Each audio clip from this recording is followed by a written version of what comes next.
Okay, this is the last part of the 22-minute video I couldn't seem to put together with my faulty equipment on the Moore Jig Borer machine. And it's a machine that kind of requires more time, and it's called jig time. And jig time's quite expensive. And you know, I kind of find myself kind of like the guys that went through the Depression, perhaps. You know, they kind of hung on to some of their techniques and stuff to get through the harder times, and especially when they get older. Maybe I'll just hang on to the jig boring stuff for a while here as my ace in the hole, so to speak, because I could be cutting my own throat regionally here, teaching other people how to do that sort of thing. And it's the most advanced and the most difficult to do is to cut holes to high accuracy. A lot easier to use the summon hone if you can.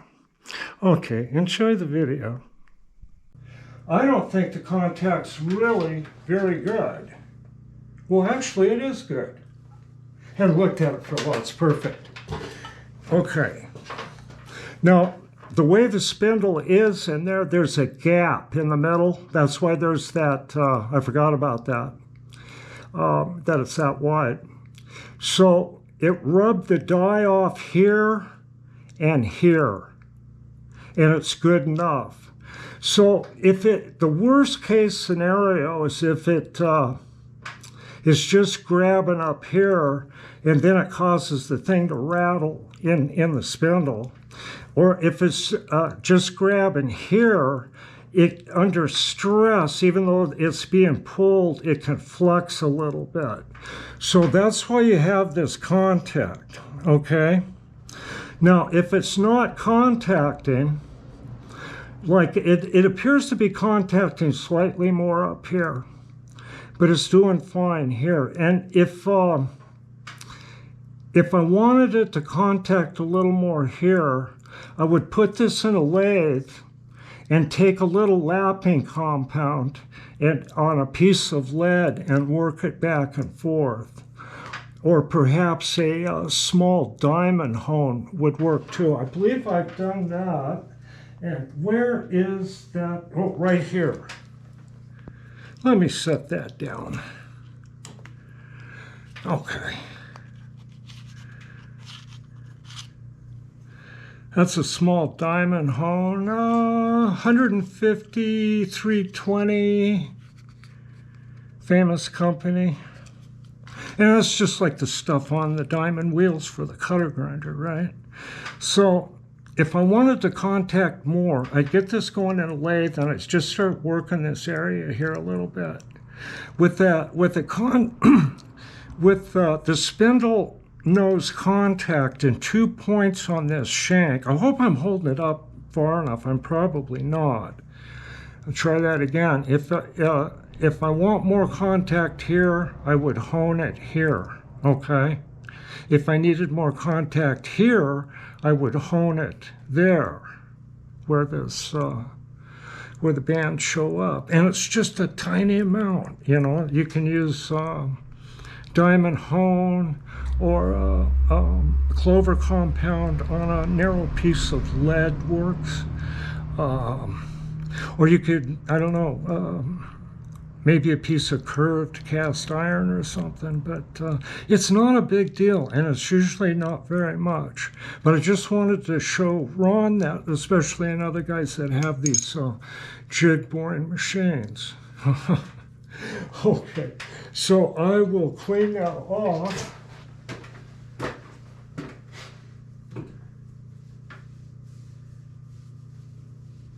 And a little tiny drop of oil on there.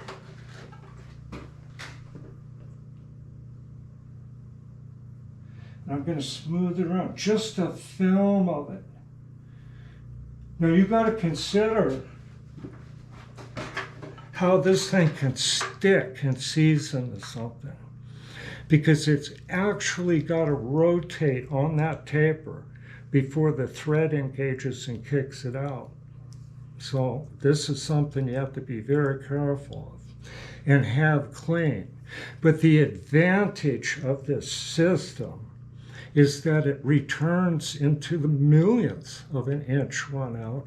And they use shanks like this on internal grinding attachments for heavy commercial cylindrical grinders, like earlier Redhead, I think, used those, and some others. They may have gotten away from that. But anyway, that's the story of the shank. So I got a little oil on there. I'm going to stick my finger up there and clean the die off anyway. You want to make sure that's clean. I'm going to get that shank back up in there.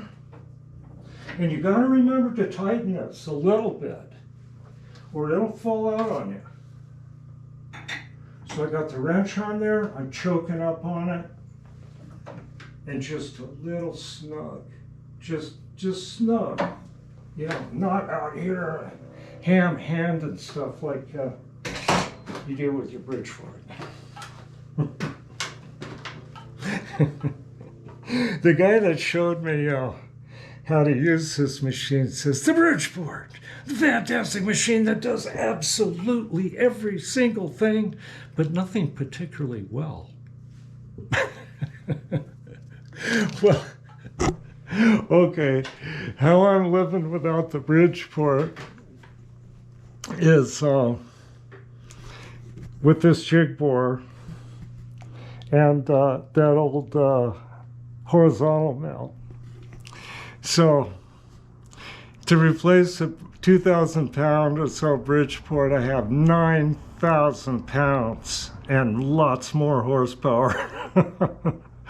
But don't get me wrong, the Bridgeport is just the most fantastic machine, and you can make money with it. And it's very, very difficult doing general work to make money with an old horizontal mill and a jig borer, that's for sure.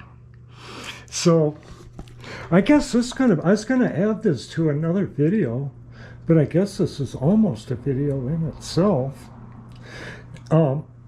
So I'm gonna get set up and I'll video that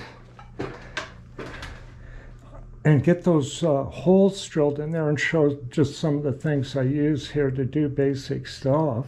I have to kind of remind myself. But anyway, fired the thing up, ran it through the speeds. It's ready to go. I'm gonna have to top up the oil reservoir, but there's still some in it. That oil's weighs, the spindle itself, or not the bearings, but the quill, and the ways here. Now I got this set up with an old Gordon 15-inch rotary table, which is a light-duty one. It's really manageable. You know, it's not much more over 100 pounds. And a little heavier than a 10-inch Yowza that I got down there. That's a great one too. But this gives me quite a bit more clamping options, you see. It's more difficult to clamp this vise on there. Now this, I scraped the base on this just a little bit because it got beat up. But this is a highly accurate piece, Gordon, and I don't know what this is for, light milling or for one of their heavier pantographs or something. And you don't normally, you try to avoid using a vise. And the best way to do things is to hold stuff down with table clamps. But there's really no sense in doing that with this stuff. It's just easier to use a vise. And if you're going to use a vise on one of these, I would suggest one of the Kurt 2 type. And I think a 4-inch would fit perfectly on the table down here. I would like to pick one of those up. I'm not about to go with one of those Vever things. I had enough of that stuff, you know. I got a couple of them, but they're just not suitable for a lot of things. And I'm up to a lot of things. So let's see, what else? Chloe, knock it off. Come on. She likes to bark. I like, come on in and say hi. Oh, she's going to be that way and stuff. So this is it, 1951 Moore number 2. And I paid a guy to show me how to use this. He came into my shop, and when I was over off of 12th Street. And I was doing motorcycle engines, snowmobiles, dirt bikes, and all this stuff, and doing work on crankcases. And he's watching me do stuff. He goes, you know, a jig borer would sure do a lot better than that old index mill and a Bridgeport that I had. And I says, well, tell me about that, you know. And so anyway, I located one of these things. And I paid him, oh gosh, this is back like 2000 or something like that. 22 bucks an hour is what it worked out to be. And he went around town back then. See, there's a couple of bigger outfits that do hire machinists here. I think they still do anyway. And they weren't paying near that much.